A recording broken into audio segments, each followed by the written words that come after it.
Hello everyone, this is Professor Ma and this is the section of continuous compound interest and the continuous PERTA. Okay, continuous PERTA. Last section will have periodic PENA. Okay. So these are the two big formulas for two different type of compound interest. So the PENA formula. So we have periodic interest rate I. N is how many periods. Then every period you get I% interest rate. You do this N times, then you have this PENA formula. And on the pictures, this is how the principal grow after N periods. The formula that calculate the accumulations, and here's our examples. And the only thing you have to watch out for is number of years, is you have to convert it into month because the problem is given in monthly interest rate of 1%. So the time period with regard to the interest rate is extremely important. So, and we have the graph for depending on, if we have used the letter R to represent the yearly rate. A lot of time we instead of telling everybody what the periodic interest rate is, instead we would says the whole year interest rate is 20%. Then we specify how many times is to be compounded, the frequency in 1 year. So here's a pictures of the return of $1,000 of 20% depending on how you compound it, and the returns for doing it once a year is the green line, and then for the olive lines, then it's once every 4 times a year, and then the purple line is once a month. Then you notice the return, the more you compound, the return is slightly higher. And if we keep doing this in terms of more frequently, compound more frequently, we find out that the returns, it doesn't matter how many times we do it, the stepwise lines will not pass that blue line. The blue line is what we call the compounds return continuous compound. Okay, so the word continuous comes in. And no more periodically stepwise accumulation adjustments.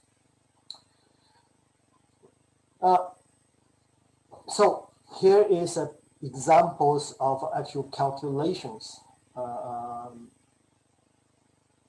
based on 8% annual rate. So now we're going to do 20 years compound.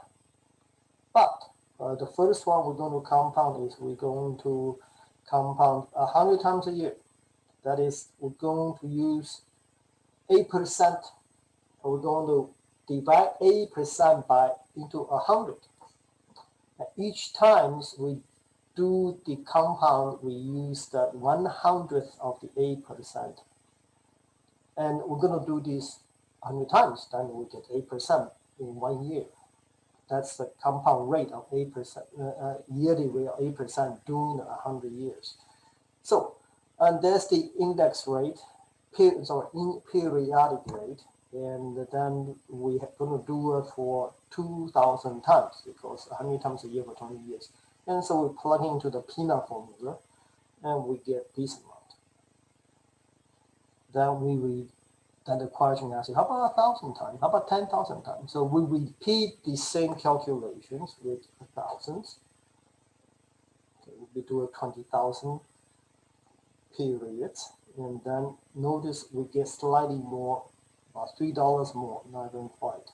Okay, and then how about we do it 10,000 times? Then we get a little bit more. Okay. So notice this series of answers they don't blow up to become 5,000, 6,000, and 8,000. Okay, and as we keep doing it, we will find out the front part, the 4953, they will be stationary, and after you do it more and more, you will gain more and more decimal point will become fixed. So the front part will become fixed as you do it more frequently, and you will get a more fixed decimal for the answers. Okay. And that answers, we assume, keep doing these, and we know all the digits. Nobody knows. And that's what we call the answers for accumulations of continuous compounding, compound continuously. Okay. This is for $1,000 compounded continuously at 8% a year for 20 years. Okay. And here is the formula. Okay. We won't. Let's present the formula first. And this is called the PERTA formula because it is P times E to the power R times T is equal to A. Again, A is how much you have, you accumulate. P is how much we started out with. Now, R is the interest rate. That was the 8%. T is how many years. Okay, the rate is in this setup is a yearly rate. R is always how many percent a year. So T will be how many years you're going to do this compounded continuous calculation, the theoretical boundary. Okay, and that's what leaves us the number E. And what is E? E is roughly 2.71828. If you use your calculator, punching E to the first power, that's the number E. Give it. That's what the number E is. We'll talk about these numbers later. So, you need calculator to work with this formula. When you use calculator and plugging numbers for this formula to use it, just be careful with all the numbers that percentage. Make sure all the decimal conversion are correct, and the operations on the calculator is done correctly. Okay.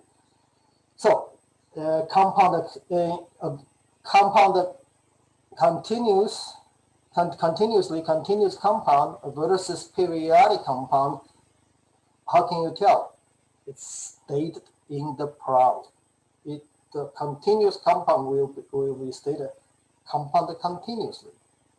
Okay, so therefore you will use PERTA, continuous PERTA. That in the other case before is periodic. The periodic is the PENA. Okay.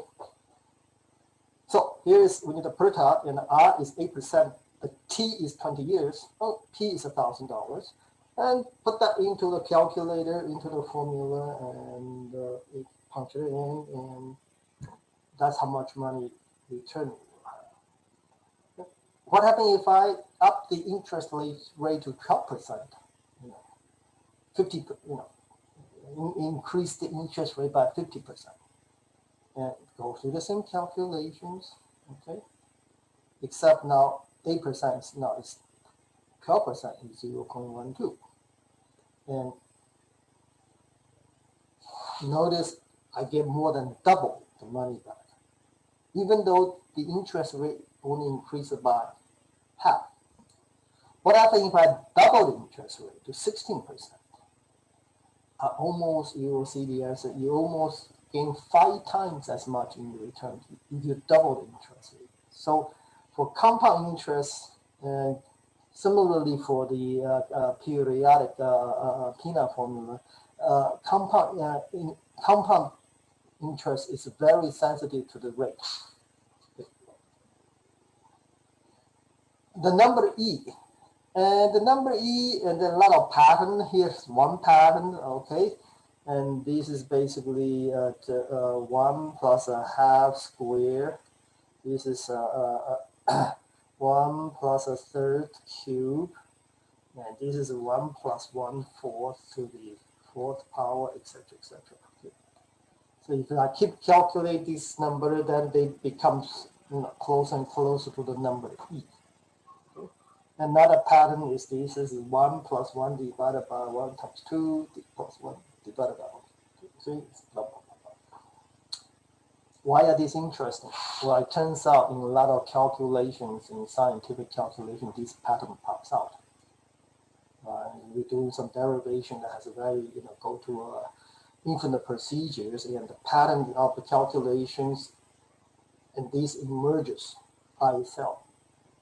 And then we do calculations numerically, how much it is, roughly 2.7182, smaller than 2. So they pops up. So this particular irrational number E is very interesting. Okay. So this number E is also called a natural base number E. And when we deal with a log, we will come back to this number E, which is very important in science, in finance, in science, in all kind of mathematics. Okay. And this is the first class of formulas. Again, this exponential formula, first class of formula that's different from polynomial. Okay, let me remind you. Okay. So this e to the x, the exponential formula. When the R interest rate is positive, then as more times goes on, x become bigger and bigger, then the accumulation become more and more as you grow. So then we call this curve, the rate R is a growth rate. Okay, and here's a comparison between e to the x versus the other algebraic function. E to the x just takes off a lot faster than algebraic, any polynomial. Okay, so. And if R is between, is a negative number, then actually the more we calculate, the accumulation will shrink. So in this case, we call R the decay rate. Okay. So for example, in inflation or deflations or depreciation, then you have a machine that every year the resale value is 4% less. 4% less every year, it drops. So you can use the same formula to calculate after n years, what's the value appraised to be. Okay. And this is the decay, exponential decay. Another thing, one more thing, the last thing. We have the formula, okay, and so-called 72 rules in the doubling times, okay.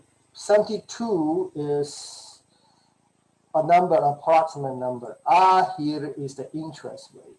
So it basically says, okay, if you take your interest rate, let's suppose interest rate is 9%, and that's 0.09. And take 0.09 divided by, take 0.72 divided by 0, and this comes out positive. In other words, take 72 divided by 9% interest rate. Okay, they both are percent, which is 8. And what about the importance of 8? It means that it takes roughly 8 years to double x at the growth rate of 9%. Okay, so the doubling time is 72 divided by R, this formula right here. And that's an easy, fast estimation of a process for investment or maybe something for decay times estimations. And so similarly, we have,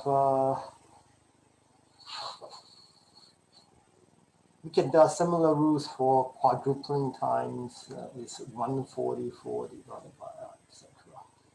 Okay. Roughly, approximately. And that's it. Okay, bye-bye. And do the homework. And bye-bye.